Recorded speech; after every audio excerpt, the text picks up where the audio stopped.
The brain is absolutely ridiculous and one of the least understood aspects of the natural kingdom. We don't even understand how the brain of a worm works, so how on earth are we meant to comprehend our own evolved grey matter? Psychology's only been officially studied for 130 years and we're still making huge discoveries every year. My mum's a psychologist, so I grew up hearing about all this stuff and really took for granted some of the things I learned. So like any responsible millennial, I decided to start a podcast about it and share the sweet, sweet gift of therapy. I'm sat on the couch here with my mum, Sandy. She's a psychologist with over 20 years experience studying and treating clients. Hi, Mum. Hi, Adam. We're going to release a new episode each week talking about a different aspect of mental health and therapy, and hopefully some of you will find it useful. All our episodes are on YouTube if you want to actually watch us sit on the couch in front of the fire, which has gone out, unfortunately. We've run out of logs. The link will be in our Instagram bio @OnTheSofaPod. Give us a follow if you like the podcast, rate us 5 stars on iTunes. Please share this with your friends if you find anything useful, because I think a lot of people would benefit from hearing this stuff. I think it's generally quite beneficial. This month we're talking about confidence, insecurity, self-esteem, some really big issues that people have. I think super common with folk. Definitely I struggle with self-esteem. I think most people do at some point. And this week we're specifically talking about self-esteem, Mum. Okay. So what have you got to say here? Yeah, it's so important, obviously. And it's if you can just try and think of it today as being separate from confidence, because it is hugely different. And I want to, most of you will know of somebody called Marilyn Monroe. Yes. I want to bring her in as a prime example. She was a beautiful woman who we could say her confidence was 10 out of 10. But outwardly, she was so good. Forward, yeah. But her inside, we can assume, I mean, I've just made these figures up, obviously, that she might be a 1 or a 1.5 out of 10. And I wanted to give you a little bit of history, background on that, on her life, just to start off how it began for her. So she felt inadequate, always seeking approval, terrible self-talk, always putting others first, people-pleasing. Hers did arise in childhood, but it doesn't necessarily start in childhood. This poor self-esteem. Yeah, you could have a really appropriately healthy self-esteem, and then we've talked a lot about peer relationships, and later romantic relationships. They can all impact and do impact, can impact negatively on your self-esteem, and then it will need repair. So it isn't something that's there and it's going to just stay like that forever. The external will and can impact it. Okay. So it's Marilyn Monroe's a prime example of this one. Someone might keep going for the wrong relationship because of their self-esteem. How do you mean? So, for example, they might have from childhood very poor self-esteem, so their aspirations for a partner will be somebody that is most inappropriate. I don't want to dig myself a hole here, but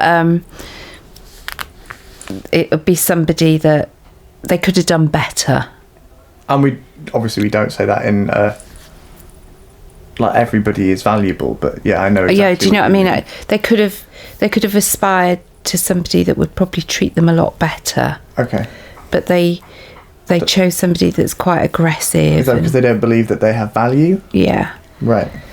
How I know this is early and we've got a lot to talk about yet, but how would you separate self-esteem and confidence?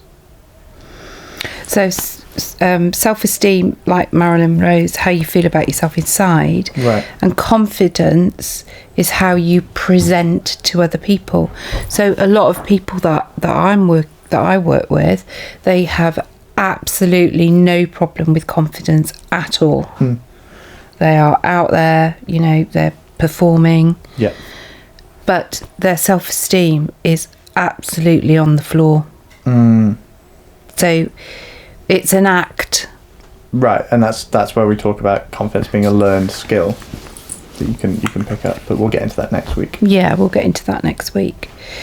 Whereas self-esteem, if you can consider it, it's more like an organ within, if you like. Right, got you. That if it was nurtured well, it will flourish.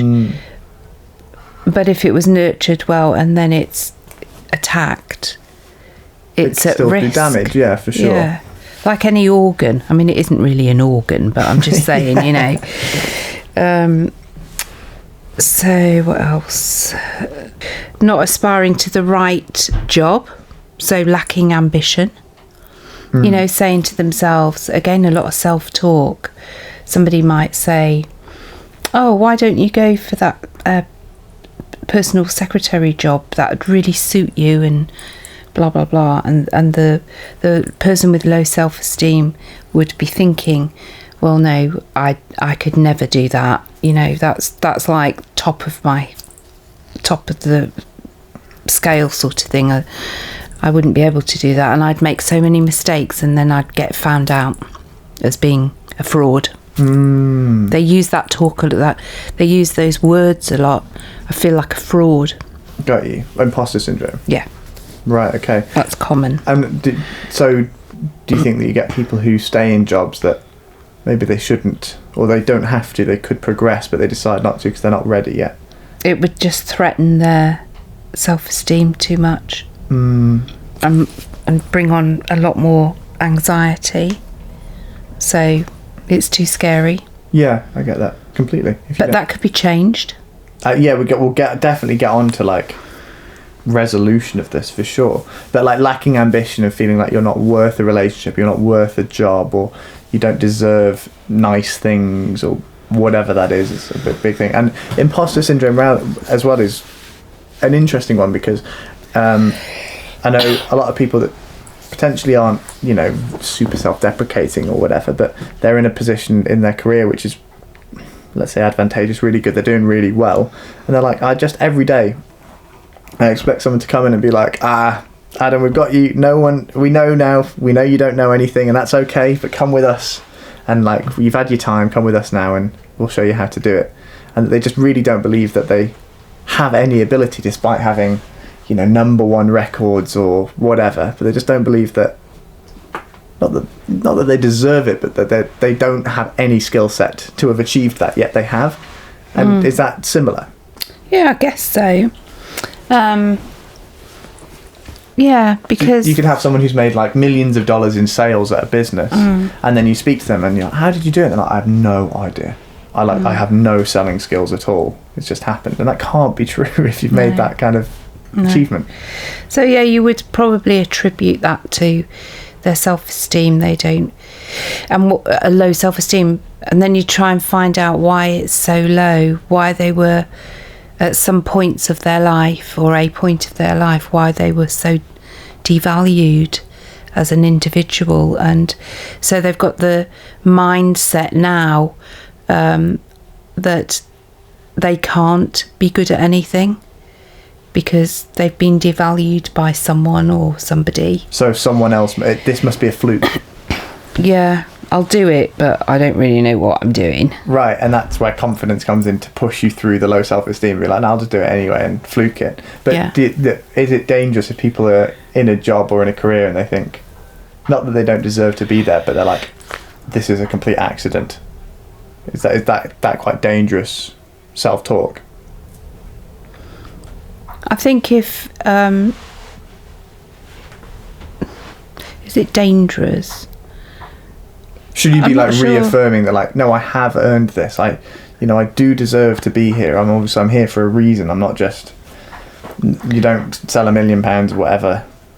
That person obviously needs some help with, like you said before, self-belief. They need some training in, well, no, actually, this doesn't quite stack up here.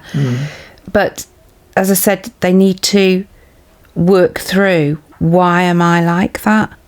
Why do I dismiss what I can do? Yeah. And why do I belittle my self-esteem in this way? When did that start? Why did it start?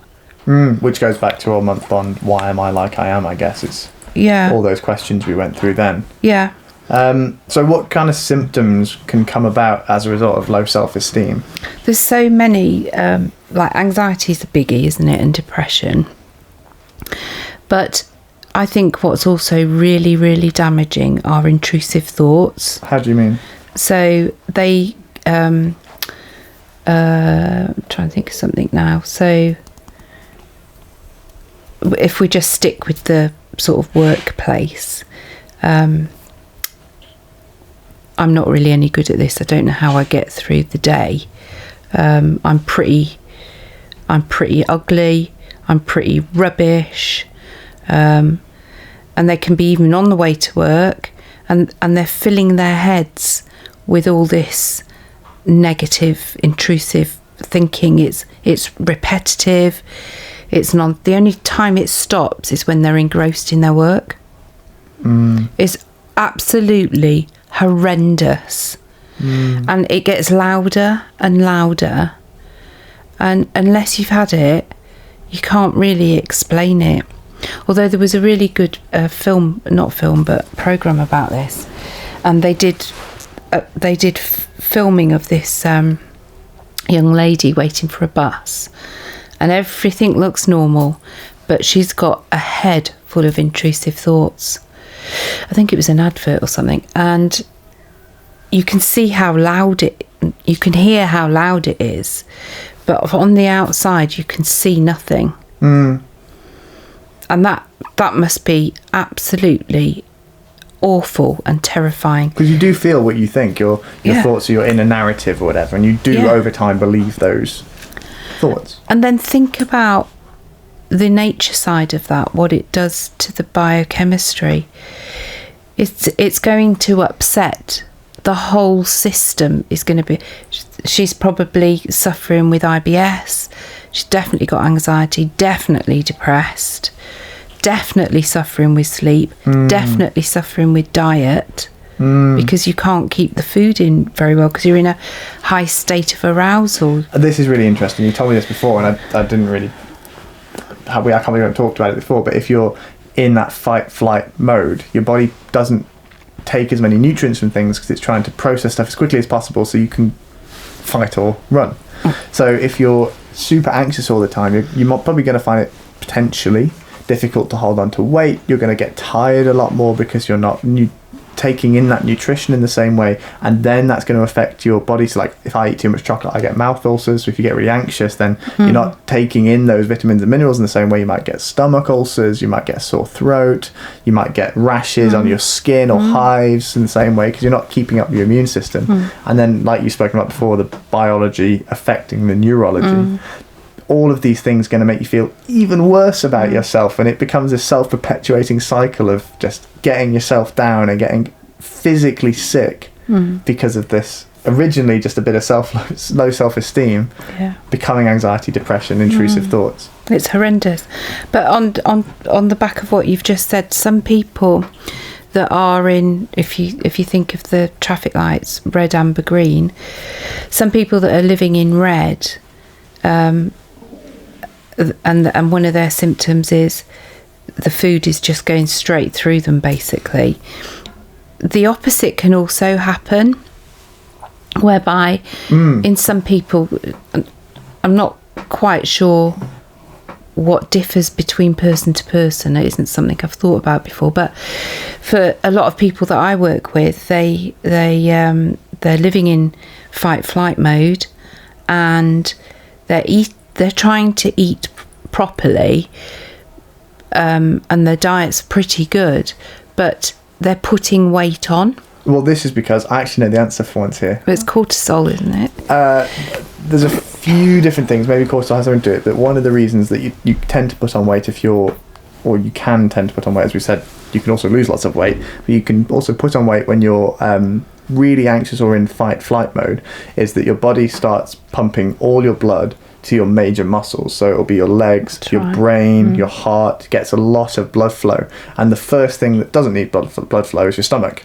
That isn't when we need to run or fight. That is not Shut important, off, isn't it? So it lowers the production of stomach acids and it lowers that removal of nutrients, which causes the same problem. But instead of processing the food, it's just like we'll just store it as fat and we'll use it later. Yeah. And so I guess it depends on the kind of reaction you're having. You can either poop a lot, or you can just store it all as fat really, really quickly. And that's the bit that interests me that I don't know the answer to.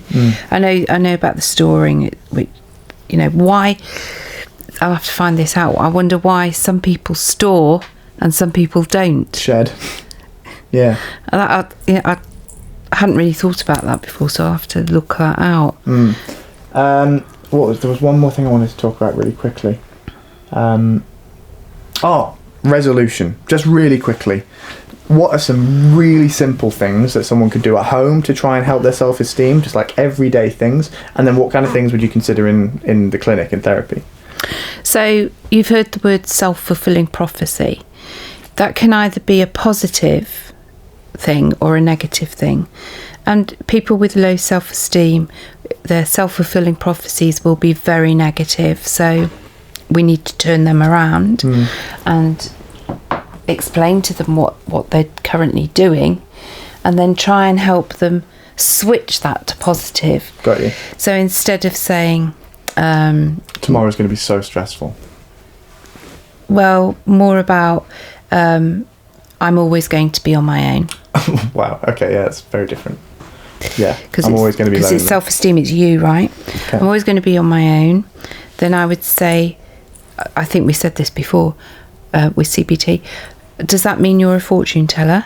Does that mean you can actually foresee the future? Do you have that skill? Are you clairvoyant? So convincing, quite rightly, that they don't have that skill. Maybe they will be always alone, but they have no idea at this point. And if you think that, you are preparing yourself and behaving in such a way that you could make it come true. Yeah, I hate the idea of the law of attraction in a lot of ways, because I think it's a really dangerous... I think the rhetoric of the law of attraction is very dangerous, because it's the idea that if you put something out to the universe will supply that for you, which is entirely untrue. I cannot stress how much it angers me when people sell that dream. It doesn't exist. But what does really exist is goal setting and like orientating yourself so that if an opportunity presents itself, you're in the right headspace to capitalize. And if you're saying I will always be alone, then your goal is to always be alone. So when opportunities arise that you like get in a relationship, you're going to feel anxious. You'll be like, oh no, I can't, because that isn't going to work. And you're going to start confirmation bias, isn't it? You're just going to start agreeing with the parts of your life that confirm that you're always going to be alone. Exactly. Whereas if you switch that, oh no, I will, in time, I will find the perfect partner, then you're going to start seeing the things that happen day to day that confirm that, yeah, oh no, that guy was really nice to me. Maybe it will be. Or that girl was really nice to me. But that will be a thing in time. So you switch it. So you're switching your self-talk from the negative to the positive. And that's really important. And by the way, I don't think there is the perfect partner. Good, that's important. Yeah, I think that's another misconception and puts pressure. Yeah, true. On not only on the relationship, but in your head, because then you put this person up here. And every mistake they make, they're like, no, they're not the one. So yeah, just to add that little bit. Okay, and in clinic, you were saying that like CBT is a big thing for self-esteem. Yeah, I think, and I love the way with these podcasts how you've kind of designed it. It encourages you to be aware that there are different things that require different therapies, and so absolutely for self-esteem you'd be using person-centered therapy and you'd be using cognitive therapy, so behavioural therapy. Potentially, I mean, all of these could be solved by any number of therapists. Potentially a counsellor, which is going to save you a lot of money, potentially would be so qualified to help you with low self-esteem issues. Yeah, I mean, look at their background, obviously, but like we talked about earlier, maybe you don't need to go and see a £200 an hour psychiatrist. Exactly. If you have low self-esteem, the things we're talking about today. Exactly. Depending on what caused it. We're not advising you personally. We're not saying this is perfect for you, but just to consider. And also how much do you want it to change? Because you can change anything. What a lovely place to wrap it up. Yes. You can change your life in an instant. Next week, we're going to be talking about the other side of the coin, which is confidence, which we believe is a skill that you can learn and improve. Mum's eager to run off. She's already stood up. I was going to get some more wood and then I forgot you're still filming. She just hates doing this. She's off. Max can go and get the wood. Next we're going to talk about confidence and how you can, what poor confidence looks like, how you can improve your outward confidence, lots of skills. This is something that I really love because I'm a big advocate for improving this. I think it's really easy to fix. So we'll see you next week. If you don't follow us on Instagram, it's @OnTheSofaPod. We're on YouTube. We're going to be doing a lovely video with Mum after this where we're going to do a little YouTube series about watching a TV show with a lot of mental health issues in it and just seeing how she reacts to them and what she would recommend in therapy. So that'll be really cool. If you don't subscribe to us on YouTube, please go there and check us out, and we'll see you next week.